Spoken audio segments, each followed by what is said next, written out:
we're sleepwalking into this situation where we've designed this thing that's getting ever cleverer and ever more able to copy what we do and replace us. And I don't think we've really thought about the end game and the exit strategy very well. In Walt Whitman's classic book, Leaves of Grass, he wrote, "We don't read and write poetry because it's cute. We read and write poetry because we are members of the human race, and the human race is filled with passion. So medicine, law, business, engineering, these are noble pursuits and necessary to sustain life. But poetry, beauty, romance, love, these are what we stay alive for." It's a sentiment that speaks the language of the soul, perhaps pointing to the essence of what makes a life feel rich and like it's worth living. As we develop AI and technology that can replace human functions better and more efficiently, perhaps we can learn more about what is essential to our human nature. That there are things that add enormous value to life, but they are not economically productive or measurable or instrumentally helpful. In today's conversation, I'm going to be diving into this topic, talking about AI and how we relate to it and what it can tell us about our humanity. For this discussion, I am delighted to be joined by Dr Eve Poole. Eve is a popular speaker and broadcaster and is the author of several books, including Robot Souls, Capitalism's Toxic Assumptions, and Buying God. She's held some fascinating and impressive posts, including CEO of the Carnegie Trust for the Universities of Scotland, interim CEO for the Royal Society of Edinburgh, and chairman of the Board of Governors for Gordonstoun Schools. She was awarded an OBE in 2023 for her services to education and gender equality. I found having this conversation with Eve stimulating and really important, and I'm delighted that you have found your way to it. If you enjoy it, then do please like, subscribe, review, share it with someone you think might like it. Word of mouth is the best way that a podcast spreads. In the meantime, I hope you enjoy the episode. Eve, hello, and thank you so much for joining me today. Great to be here. Thanks for the invitation. There are many good possibilities for how we start this conversation, but I wonder if the easiest way to plot a trajectory for what we're going to discuss is by beginning with the question that you have personally been preoccupied by, something that has concerned or driven you that you think we should be asking ourselves. So I wonder if we could begin with that and we can begin to kind of dig in and unpack where that comes from. So my really big question at the moment is there anything distinctive about being human? It's an incredibly rich question. It's going to give us plenty to discuss and dig into today. I wonder if we could perhaps begin then with the book that you've written, Robot Souls, which is in some sense an exploration of this question, what is distinctive about being human, particularly at a time when we are developing AI that is kind of aping what we do as human beings. So could we begin with that? Well, it's a book that looks at where we've got to with AI and asks some really big questions about what we've missed out. And the reason for it is that I was with my girls on North Berwick Beach and they were pottering around in the sand, digging holes and splashing each other and running about and sand castles and the kind of thing that kids have been doing on beaches for centuries. And I looked behind me and North Berwick Law, which is very ancient, they found an Iron Age fort up there, I think. And it occurred to me that this timeless picture of kids mucking about on beaches, you know, there've been kids doing that for literally thousands of years on that particular beach. And it was a lovely picture of all these kids just running about having fun. And I just suddenly felt really cold because I started worrying about whether there would be any children there in another 1,000 years, because I thought, well, the problem with AI is it's the first time when we've been so busy thinking about time-saving tools and tools that will make our lives better and easier and all that. It's really the first time we've designed a tool that is quite deliberately designed to replace us. And I thought, well, where will this end? Because in many narratives, if you believe evolution is only about perfection, it's about improvement towards that end, then if AI could perfect us, why wouldn't we just pass the keys over and push off? And it made me feel really, really worried about our species. And I suddenly thought, well, is there anything distinctive about being human? You know, do we have any right to prevail if AI is better than us? And that's really what made me write the book, because I thought, actually, that's quite urgent. That feels like an urgent conversation that we're not really having in public. We're sleepwalking into this situation where we we've designed this thing that's getting ever cleverer and ever more able to copy what we do and replace us. And I don't think we've really thought about the end game and the exit strategy very well. As you explored in Robot Souls, the way we are creating beings that will that you know, to all intents and purposes, are kind of mimicking what it means to be human. What did you find in the process that the AI is just kind of lacking that humans have, that is kind of an essential ingredient? Well, I looked at what AI is really good at, and I mean, Ian McGilchrist would be a brilliant person to articulate this. I use him quite a lot in the book. He has noticed that one of the things that's happened since the Enlightenment is society and culture has kind of pivoted towards the primacy of the rational and the scientific narrative and materialism, all those kinds of things that we're very familiar with. And of course, because that's our current view of what's best about life and what's best about us, that's kind of the stuff we've prioritized. So the AIs, it started with maths and chess and all those kind of highly rational gentlemen's pursuits of the educated. And when you look at what AI is now deliberately programmed to do, it is all those kind of very rational decision making, computation, very individualistic. And when you start looking at the kind of implicit personality behind that, you start noticing that we are developing highly, highly able entities which are designed not to have any emotions or any conscience or anything else like that, but to be superhuman and better than us in terms of abilities to think, whatever you decide that means. So really, we are making a master race of psychopaths, and that made me worry, because when I started noticing the implicit personality of AI, I started noticing that, of course, we make things in our own image. And in a highly rationalistic culture, we're going to make things that are the best of us. Why would we program in stuff we think is junk code, which is, flaws and bugs in our own design? Why would we do that? You'd sack a robot for being emotional and soppy and, being uncertain, making mistakes, all those kinds of things.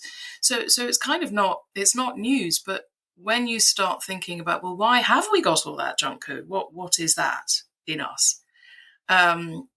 I happen to have a worldview that is informed by my Christian faith. And in that faith, God made us. And if you have any faith that has a God involved, or you imagine that there is some logic to our design, even imagining evolution is the only logic, then presumably there's stuff about our design which is designed to make us work. So it made me suspicious that we have this narrative that we're full of bugs and flaws, and those things mustn't be replicated into AI. So I started developing a bit of a thesis about junk code, and that maybe that was the thing that made us distinctive, because when you start looking at the suite of junk code we have, and again, I can go into that in a bit more detail, you start noticing that it's actually a very clever set of risk mitigators.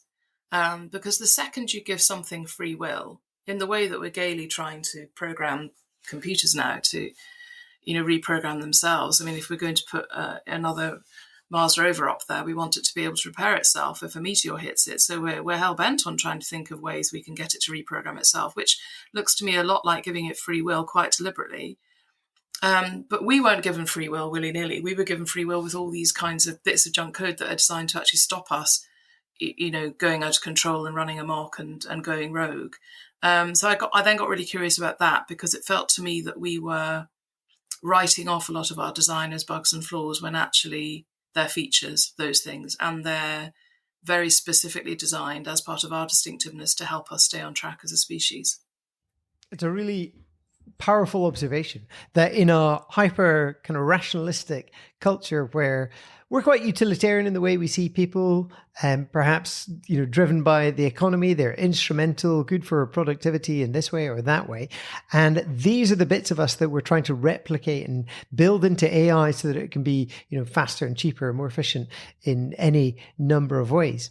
Though that's not all we are as humans. We have this thing you're calling junk code, which tempers our impulses towards profit or whatever else. And what you're saying is this is really important. And if we don't program our junk code into AI, then we're on a pretty terrifying trajectory of creating sociopathic AI.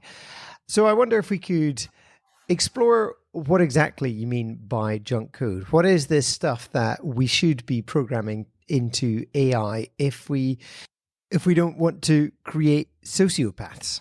Yeah, absolutely. Well, there's 7 of them, and the key one is free will, the first one, because the reason that everyone is writing open letters about the control problem and alignment is that you wouldn't normally give something more intelligent than you free will, because it's going to beat you. It's going to, overtake things. We've got a lot of narratives in our heads about that. And so free will is the kind of ultimate junk code, because it's very foolish to give something permission to do whatever it likes, because then you immediately lose control. So as I said, if you're sat in the lab with God trying to figure out how do you game this particular species, the angels are all saying, no, don't do free will, mate. It'll not end well. They'll all just end up, crashing and burning. And then there's a waste of a design there. So you would immediately have to build back in some kind of risk mitigators and ameliorators. And in humans, we're a rubbish species, really, because it takes us 9 months to grow. And when we finally get born, we're pretty rubbish for the first wee while, kind of lying around screeching and not sleeping, whatever else. And so you need to make sure that your species will not just take one look at this ghastly thing and, shove it over a cliff or, push off the shop. So emotions is a really crucial bit of kit for us in terms of coding and functionality, because emotions means that we will want to bond with this mewling infant, and we will want to protect it, and we will want to stick around until it's big enough to make decisions on its own. We might even have emotions about the person who helped us create it, or about our own parents because they created us, and about siblings because they're part of that story, and kith and kin. And then, of course, emotion starts driving a sense of community. And then you get safety in numbers. So that's the first thing to help with free will, is if you have safety in numbers, you are immediately increasing the chances of this species surviving. And as part of that, given that it does take so long for us to gestate and then to grow up, because robots don't have childhoods, they wouldn't need one, but we do. What are you going to do in childhood when those children aren't quite sophisticated enough in their PhDs in psychology and decision making, philosophy and whatever, to be able to make correct decisions? Well, you give them intuition, you give them gut feel and sixth sense and all those kinds of things that we poo-poo as kind of spidey sense and witches and second sight and all these things that we tend to just think are kind of spooky and not very rational. But actually, we've all relied on that stuff, when you're not quite sure that that person has your interests at heart, or you just don't feel quite safe going down that road, so maybe you'll go this way. Or there's all kinds of stuff that we access on a daily basis that we may not admit to, and we write books about how we think it's probably all a load of old nonsense. But as a species, we're quite used to relying on that kind of data. And whether it's the collective unconscious, whether it's sort of spooky inheritance from our ancestors, who knows what it is, but it is something that we will attest to as something that drives our decision making, particularly under pressure and in a crisis. So emotions and intuition are quite important to kind of get your species off the starting blocks. And then you have to zoom in on how do you actually stop it making terrible decisions with all this free will you've given it. So the first thing you do there is you put a pause button in. So we all have quite an extraordinary capacity for uncertainty. And, this differs a little bit by personality, how comfortable you feel about uncertainty. But generally, we're quite good at, on the one hand, this, on the other hand, that, and thinking about all kinds of possibilities, thinking about concepts, thinking about things that are quite open-ended. And the great thing about uncertainty is it stops us leaping to conclusions, jumping to solution. Heaven forfend, it might make us ask for directions if we're lost, or go to a wiser person and say, well, what do you think? So again, that drives us towards other people, experts, people with experience, to help de-risk our decisions. But it also makes us pause before we decide, because that uncertainty means we don't immediately leap in. And interestingly, that is something that AI has learned we need. So if you think about priming an AI to be able to code cancer scans, if you just have a binary yes, no, what do you do if one of those cancer scans is just fuzzy? Because if you miscategorize it, someone could die. So what you do is you give all the neurons a kind of voting system so that they all vote on how certain they are about the image. And then if it doesn't pass a threshold, you get a person to look at the image and say, oh, actually, that's the wrong data set, or it's a fuzzy image, or whatever. So, the AI community's already realized uncertainty isn't kind of flakiness, it's actually risk mitigation. And also, the thing we do is we make a lot of mistakes. That's the other bit of junk code. You'd sack a machine for making a mistake. The whole point about these things is supposed to be predictable and sure. But actually, we make mistakes all the time. And AI has learned a bit of that. So a lot of reinforcement learning is about trial and error, because you just need to watch a toddler and they spend a lot of time falling down. So they learn their body and then they find their balance and they learn trial and error. So we know that bit of mistake making. But the other thing in human design about mistake making is it actually has a moral purpose. Because when we make mistakes, because we're in communities, people tend to react to that. So they might be cross, they might cry, they might not like us, they might ostracize us, whatever. But there is shame, displeasure, all kinds of emotions washing around that we may not like. So if we make a mistake and we get a bad reaction to it, we'll tend to learn that that's not a good mistake to make again. So over time, we develop a conscience. And conscience is really crucial in the human design because it stops us making bad decisions more and more and more over time, because we learn what happens when we make bad decisions and what happens to other people and what happens to us. So that's a thing that isn't programmed into AI, but is a kind of part of our human design. And then the final two, you've got them off the starting blocks. You've tried to sort of future-proof their decisions. How do you make them want to get out of bed in the morning if they have made a dreadful error and everyone hates them, or it's a dark day, or whatever, they're ill? And the other really extraordinary thing about human design is we have this amazing capacity to make meaning.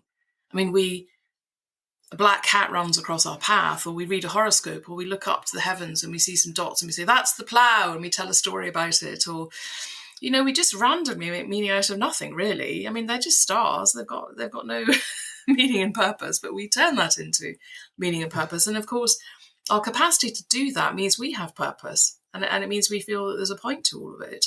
And that helps us keep getting out of bed day after day and keep the species going. And on top of that, the final bit of junk code is storytelling. And that's one of our superpowers. We are extraordinary at storytelling. And we've been telling stories forever. We've got so many records of ancient stories, and the themes are very, very similar, whether it's folklore or mythology or the wisdom traditions in the various religious stories, fairy tales, or those kinds of things.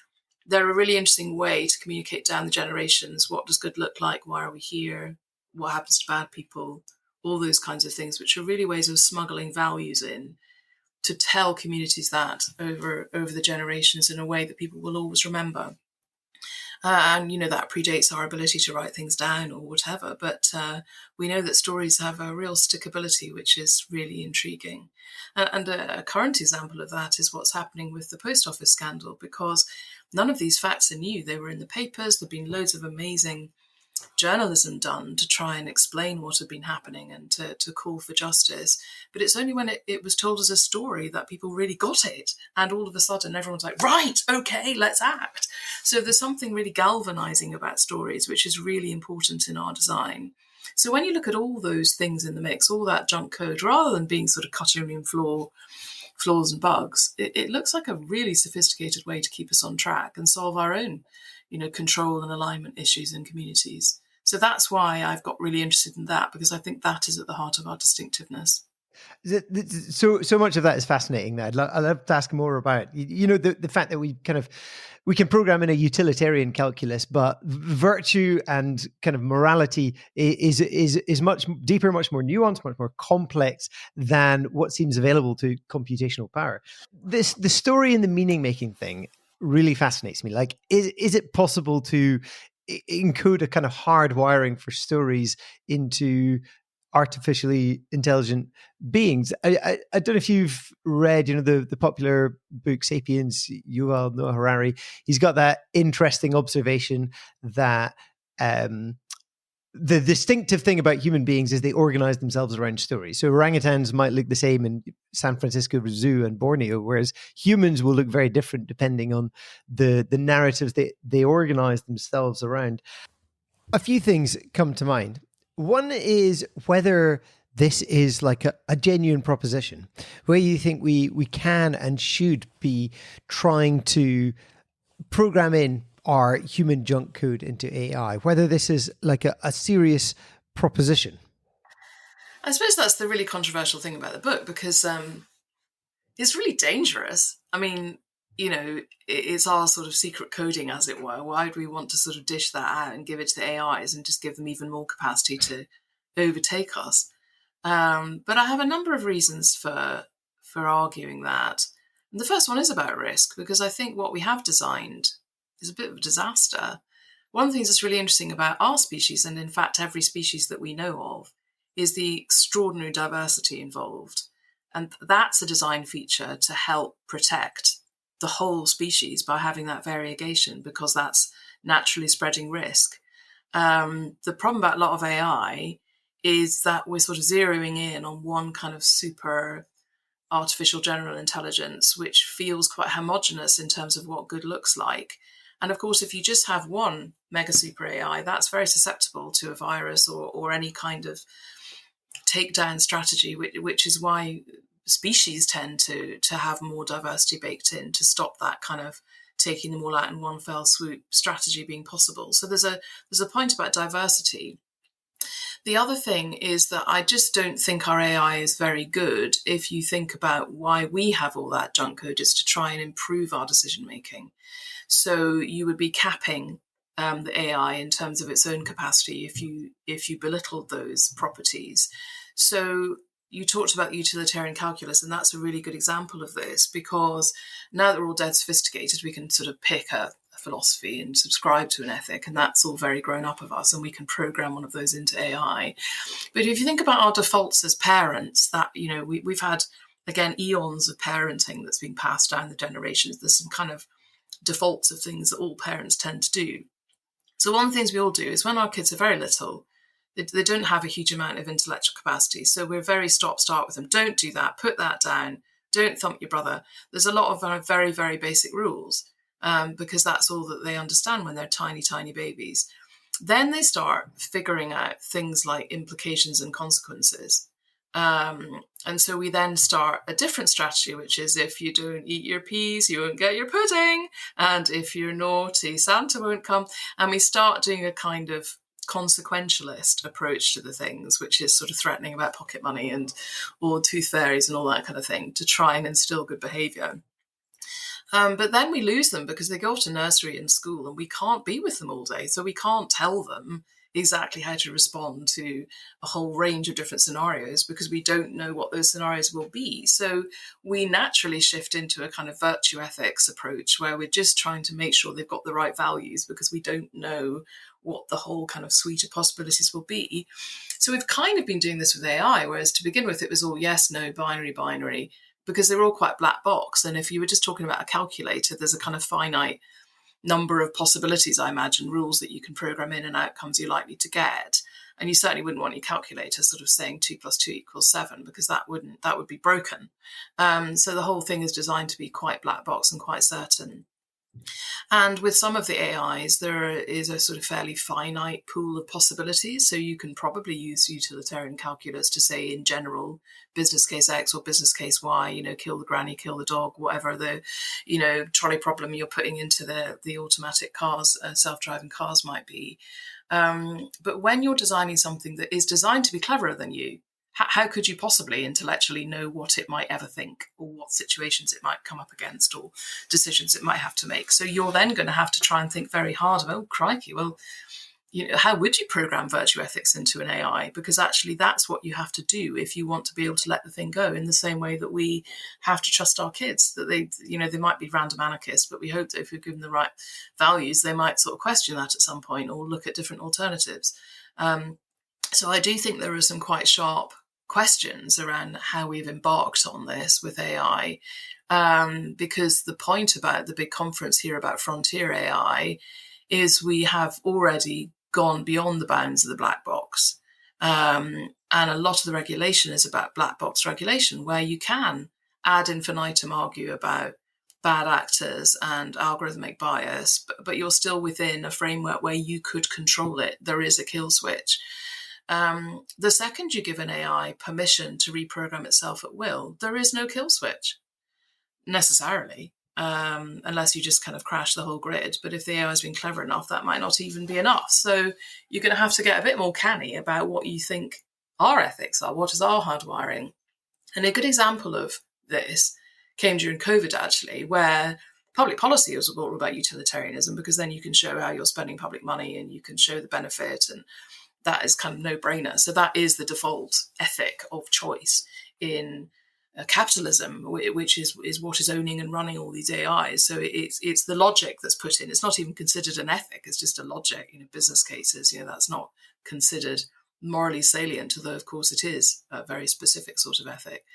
So when coronavirus started in the UK, it became apparent quite early on that there was this problem with old people's homes and people who were disabled and had pre-existing conditions. And it became worryingly apparent that there was this sort of herd immunity strategy being deployed, which seemed to be about throwing everyone else under the bus so that the strong would survive. Which again, from a utilitarian point of view, makes a huge amount of sense, because all these people who aren't the strong are costing the public purse a huge amount of money in terms of welfare and the NHS and all kinds of other stuff. So if you were an AI who was in charge of the public purse at that point, you'd think herd immunity was a top wheeze.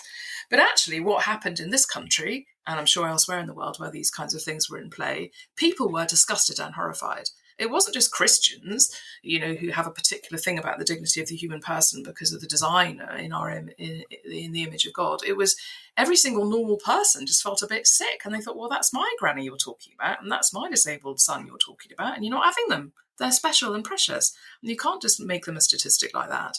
So it is interesting when push comes to shove that we do have some defaults about the dignity of the person, which would suggest there's a much deeper ethic in play about morals and ethics and values, not just about outcomes. And it's those sorts of things in our design that I think if we took them more seriously and tried to understand the wisdom behind them, they might just help us build better AIs apart from anything else. Of course, there's a risk. There's a risk that the AIs will take over even faster. But there's also something about, if we are going to have the temerity to copy ourselves, we should do a bit of a better job of it. Yeah, I think you're right in your book. If God made us in His image, we should extend that favor to the few creations we're making by making creations in our own image. Or I think I've probably badly paraphrased you there, but yeah, it's an excellent example and a strong point that when you listen to those discussed as a kind of moral intuition, which doesn't fit into any calculus, it's trying to tell you something that a robot can't tell you. What this talking about, getting things to mimic ourselves, creating things in our image, it brings to mind the narrative of the fall a little to me, living outside of our limitations and trying to become kind of God, trying to become creators ourselves. What you're suggesting is let's kind of try and do that a bit better than we're doing it at the moment.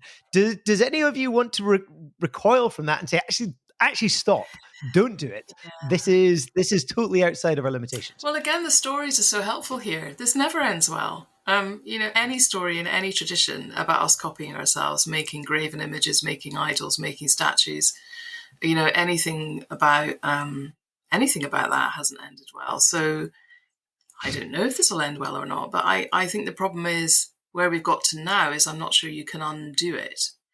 I think we're also in an age where the religious narratives don't hold sway in public policy and in law.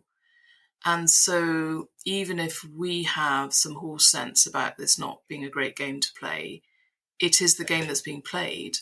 So then I think it's incumbent on people who do hold the stories to say, well, look, this is what we've learned about what tends to happen here. And this is where we could maybe learn from these stories and do something a bit better. And I suppose in writing this book, I surprised myself, really. I mean, it was just going to be a hymn to human creation, human design, and human distinctiveness. But I did find myself going into this final section, which is, well, therefore we should program it into AI. And it is an outrageous thing to suggest, and it is fraught with danger. But it did feel that if we have been honoured with a design that is supposed to help us cope with free will, then it would be the best thing for us to do to help something that we've created with free will to have that kind of design as well, because it seems to be a design that allows us to enjoy free will as well as do it better. And a lot of debate about AI is about when it'll become conscious. And I suppose in my book, I chose to see that the point at which it gets free will is probably more relevant. But it is also true that if AI has an ability to become conscious, what will it feel about us if we have designed it in such a dreadful fashion that it is designed to fail, it's designed to have no meaning or purpose, or it's designed to be a tool? We just don't really know what that would be like. So there's also something in here to say, well, look, if we are imagining we can copy ourselves, one of the things we know about ourselves is that we need meaning and purpose. And we don't like it if people are trying to trap us and lock us. And, freedom is one of those essential things that we enjoy.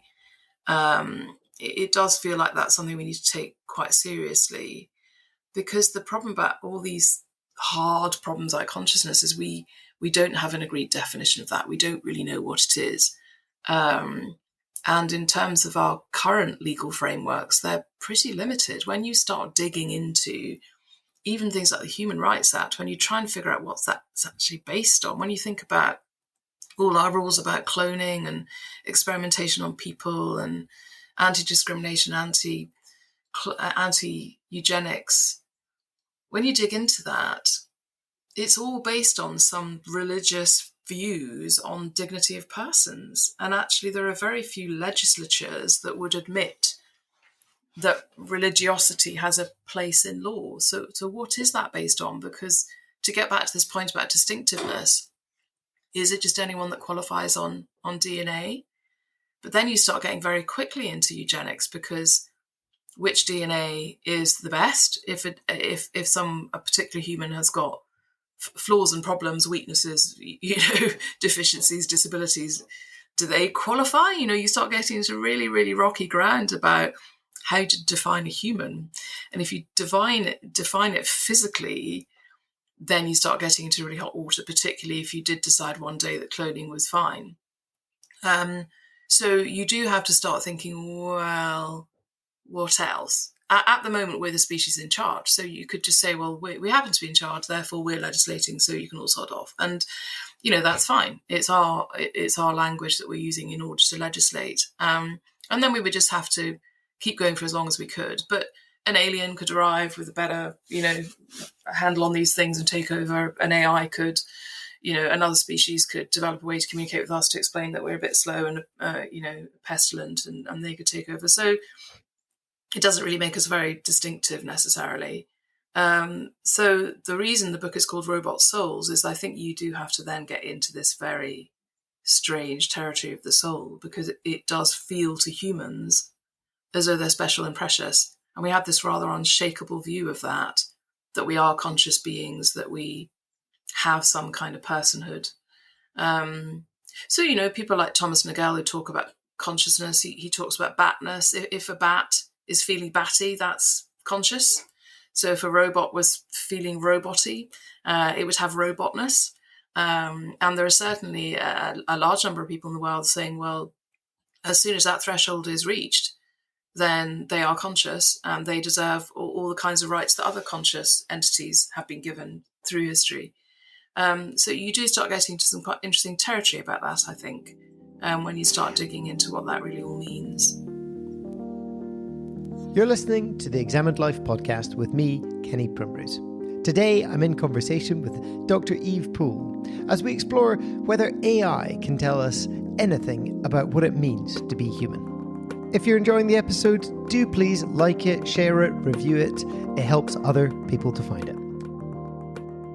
So, Eve, this question of what makes us quintessentially human is in some sense thrown into relief when you look at AI and the way AI is being programmed and kind of what it's lacking. It highlights what is, most human about us. But it seems to be true that technology as we create it, is diminishing our humanity. To some extent, we become more like the machines that we create and we depend on and so on. Is there a sense in which that can highlight what's distinctive about human beings by what we're lacking? You know, we are in a mental health crisis. We're alienated from each other and so on. Do you see? Does my question make sense? Is it even a question? It completely does. And I think when I wrote this book, it really, really made me see just how far down this line we've gone. So if you think about public policy and education at the moment, it's all about STEM. It's particularly about getting women into STEM, which is really vital and urgent because they are underrepresented. But in general, there is enthusiasm in this country anyway for prioritising STEM. So lots of university departments having to close down humanities, arts, other kinds of things because there isn't any funding for it. And there is this view that unless you're going to get a job, you can't afford to go to university and all that sort of stuff. So don't waste time doing a theology degree. But when you start digging into that, you think, well, that's a bit batty because actually computers can already do STEM. You know, AI is already outpacing us on STEM because STEM tends to be that black box stuff where, you know, there are answers. Now, admittedly, at postgrad and postdoc level, you're getting into the realms in pure maths and, you know, more advanced stuff around STEM where there isn't necessarily a right answer and there's an awful lot of uncertainty. And that's the point at which we'll still need people. And they will have needed some training in the kind of classic stuff. But if you're just talking about calculation of various kinds, about sort of facts, then AI is already brilliant at that. What AI can't do is all this really difficult stuff about weighing up pros and cons about different arguments in politics around policies and about, you know, should it be the grannies or the dogs that get it in the neck when the self-driving car goes off the rails? You know, there's a lot of big decisions like, do we prioritise dialysis or IVF? You know, there are really big things where the facts are very important, but at the end of the day, it's about argumentation, particularly moral argumentation, which, you know, they add on ethics to all these courses, but it's not coming from the same place as a kind of good old-fashioned metaphysics degree of some kind. And also, as we found out during lockdown, you know, the arts, music, drama, all these things that kept our hearts beating, all that meaning making and storytelling, you know, that's really distinctive about being human. And that's not the sort of thing that, you know, AI can do bits of that, of course, as we're seeing. But that really human instinct to be creative is a very different sort of thing. So it does make you realize that we've already been sort of traipsing over towards this narrative of scientism, rationalism, materialism, all those kinds of things. And we need to stop that because that we're hiding to nothing if we're trying to prioritize our own development in that area, because that's something which is very replicatable and can be done better than us at speed by AI that has been designed to be cleverer at processing facts and data than we possibly can be. So I do think it is a wake-up call to us to say, well, look, this junk code stuff, public policy and the sort of public domain and public imagination has been sort of writing that stuff off, you know, being emotional and being intuitive and, you know, soppy story, uncertainty, nonsense, but in spidey sense. And, you know, but, you know, we've pardoned the witches now because we realise that actually we were probably just being sexist. And there's probably a load of other things in there where we think this is part of our very wise design. And actually, if we take that seriously, we can be more human in a way that actually I would find it hard to copy. And so it is actually where our distinctiveness lies, I think, in all that stuff which isn't programmable. You asked me whether you could program some of the stuff in, like stories. You can say these are all the stories that we know that have ever been told, and these are the themes and the patterns. You can do that. But sitting down with someone who tells you a story that just makes your heart stop, that's something I think it would be hard for an AI to do. Yeah, it's the locating yourself and resonating personally with the story in a way that it locates you and morally informs you and so on. That seems beyond what we can do. You mentioned the way education has lurched to, you know, the left hemisphere and STEM and so on. And education is obviously part of your background, also part of mine.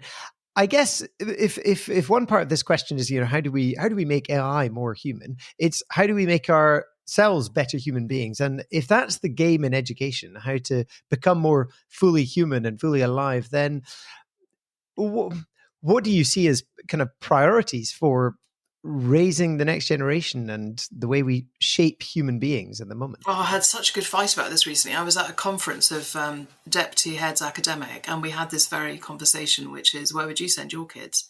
And they're all saying, oh, I'd send them to a STEM specialist, and then they can all become kind of, AI types and, clean it up in the city, making all this money. And I said, well, that's a very good short-term strategy.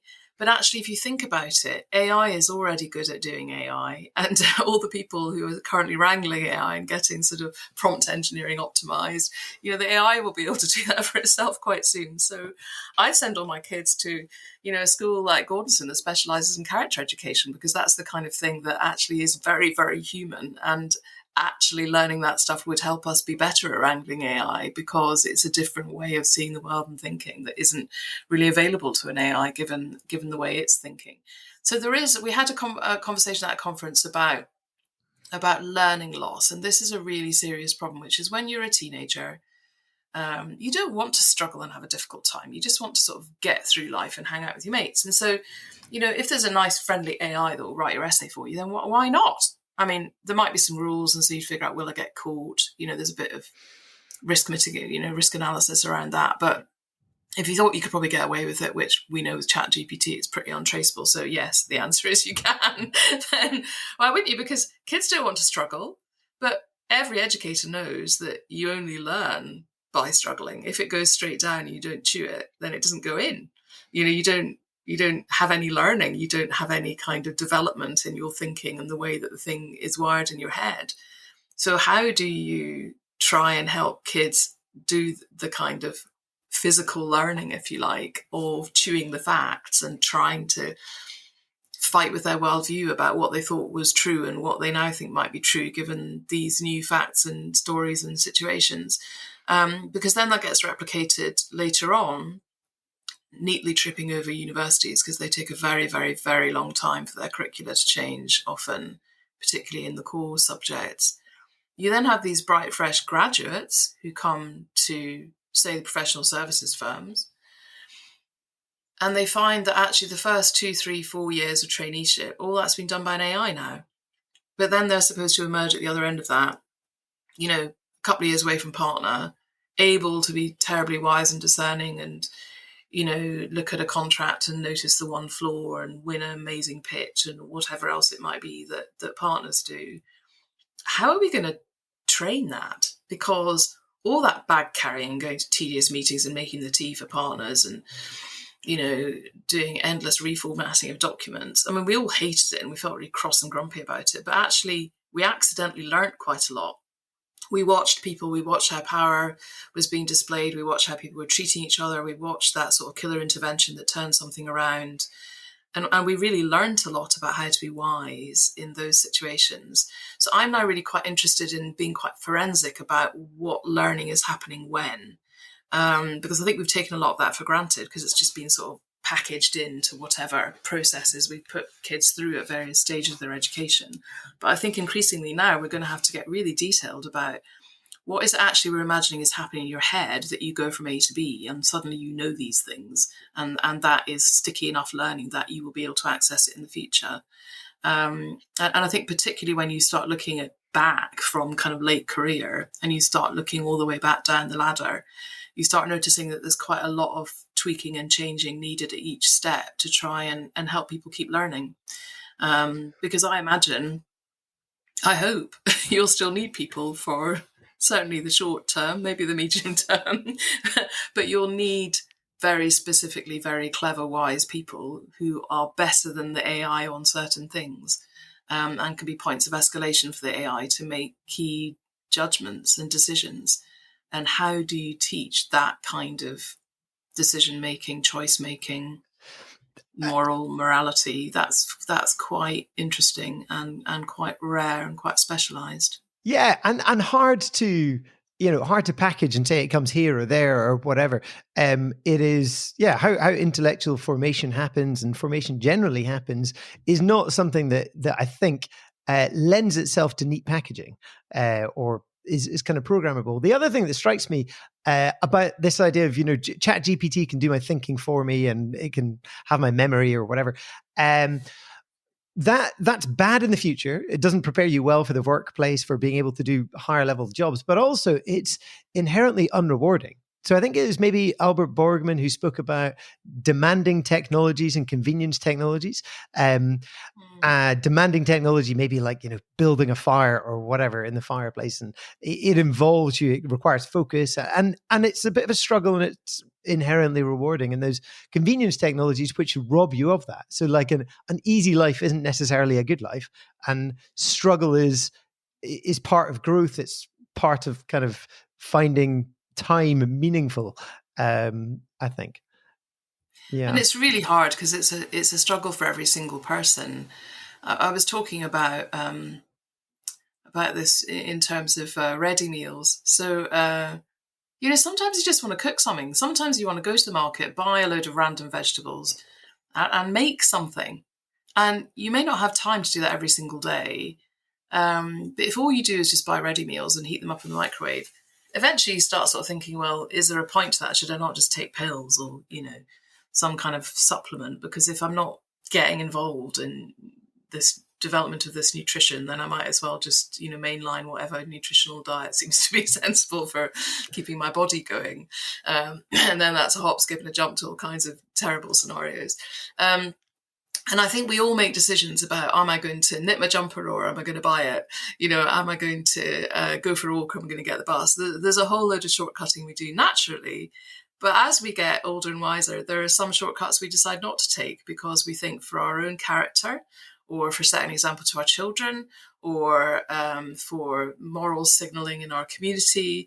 There are things we would like to perform, things we would like to do ourselves, to experience ourselves that feel life enhancing and additive. I think the problem is that we know with the development of the adolescent brain that you're not always at your wisest at that stage, which is when a lot of the really pivotal education is going on in terms of what would set your future path. So we need to really pay attention to that, and without being patronizing, figure out, is there some scaffolding that we know we need to put in there? At the moment, the scaffolding is all, tedious exams, which actually the AI can pretty much ace at the moment. So I'm not sure what that's teaching these kids. So we obviously are looking at that already, but we probably need to look more generally at that. So it's not just about exams. It is about things like character education and how are we developing you as a person to be a good citizen, to be a good person in a community, to be able to self-regulate, to be able to make decisions, to be able to be the best version of you that you can be, and to live life in all its fullness. So I think that is a really pertinent question, and it's something that we will need to look at as a society and in public policy. But it's ultimately going to be a really key question for every individual, which is, yeah, you could just have Alexa play you some background music, or do you want to choose some music? Would it be good for you to sit down and think, well, what do I yearn for? What pieces do I miss? What actually would really make me feel better now, and would I like to be reminded of? So there's a lot of legwork involved that I think we may have to pay attention to. Oh, there's so much in this, and we're kind of getting closer to the end, so I don't feel like I've got time. But I'd love to ask you about like longings, human longings, yearnings. Do we program them in? Do we program, spirituality into our robots? It opens up so many rich and valuable and kind of urgent fields of inquiry. I had such a really great chat about this. Just very quickly, I was doing a session for New College in Edinburgh, and that was one of the questions I asked them, which is, would you baptize a robot? And they all looked puzzled and quite cross. So I said, well, would you baptize an alien? And then we had this really interesting conversation about what you're up to when you're baptizing things. You don't baptize donkeys and dogs. You have pet blessing services. So would we just do pet blessings for aliens? Would we do pet blessings for AI? Because, when you start bringing aliens into it, because now we know there've been signatures of life found on some distant planet. We'll never meet these things, whatever they are, because of the light years involved. But it does make it a question, which is, do we think they were made by God? Do we think they were made in God's image? Do they have souls? What would that mean? If they came up and said, I want to get baptized, what would our answer be? And then that starts asking some very, very deep questions about who we are and what we think other things are and what status they merit. And then that gets back into the whole question about rights again, of course. There's kind of endless, deep questions to explore here that, as you say, just like those conversations are not really happening where I is being pushed forward. May I ask you, like, two kind of final questions? One is, what is your greatest concern at the moment? I suppose yes on AI, but more on kind of humans, us being, flourishing human beings. And what is your kind of greatest hope as you look towards, hopefully not a barren, windswept North Berwick beach with robots, but something a bit more, hopeful than that. Yeah, well, my concern is about this education, because we are stuck currently in a regime which is prioritising STEM. And it's not to say I don't think we should be doing that, but it's just such a very, very short-term thing to do, that we need to rather more quickly start protecting the humanities before they have been so stripped of funding that we lose generations of people and have a kind of skills outage in that area. So I am worried about that, because I think we will wake up one day and think, crikey, we've been totally going down the wrong road here. And so there's a need to act quite urgently on that, I think.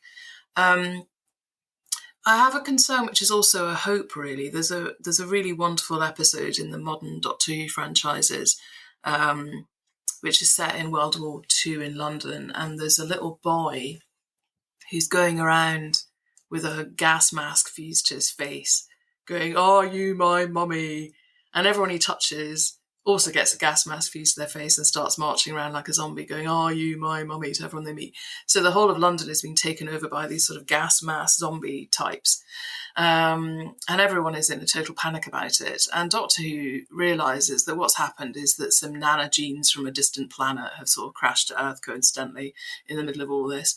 And they're programmed to heal, and they hit this boy, this wee boy, who he was lying on the ground all broken in the rubble, and he was wearing a gas mask because there was an air raid going on. So when they healed him, they assumed the gas mask was part of him. And so, of course, as soon as he touches anyone else, the nanogenes heal them into a gas mask wearing person. And Doctor Who quickly realises that if actually he gets this boy's mum to go up to him and say, "Yes, I am your mummy," and they have a hug, then the nanogenes learn her body and they learn the design. And then immediately everyone gets transformed back into a normal human being without the gas mask. And, the world is saved. Hooray, Doctor Who. But it's something like that at the moment, the worry about my thesis about junk code is that we don't really know actually that very much more about our design. These are some features that are fairly obvious to us, but crikey, there's bound to be loads more that we have no concept of. We could be in the middle. We're certainly designing gas masks at the moment into the whole thing, but we could make that even worse by, taking all the even best bits of us that we do have access to and bunging that in as well. But it just feels to me on balance that would be more hopeful, because we enjoy being human. We've been quite successful as a species. And so taking some of the code that has served us well and gifting it to AI would just be a very human thing to do. To say, well, we've made you in our own image. You are our children in some fashion. And what we've learned to do with children is not just lock them in their rooms and not let them out. We have given them that freedom in the trust that they will ultimately come back to us. And I think we're at that stage now where we do have to think, well, a lot of this public outcry about AI is driven by fear, because we've all watched the movies and we all know how it ends.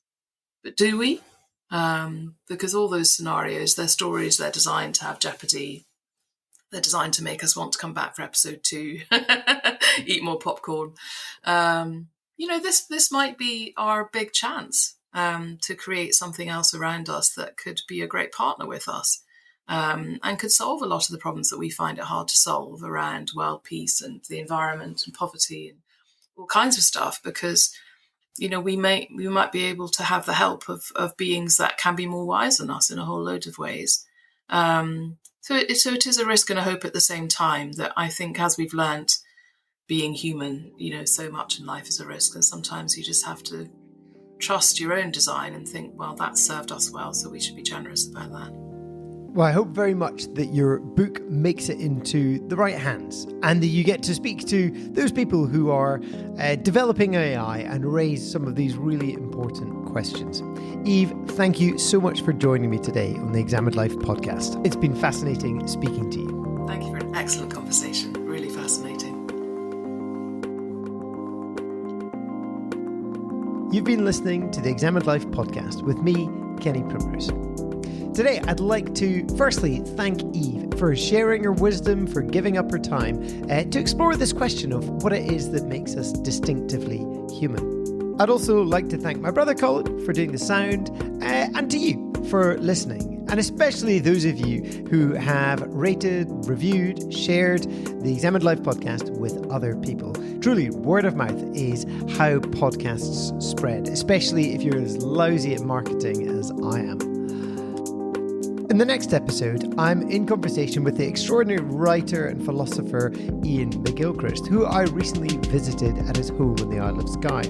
Much of what we discussed was resonant with today's conversation. I'll leave you with a clip from the conversation to whet your appetite for what is to come.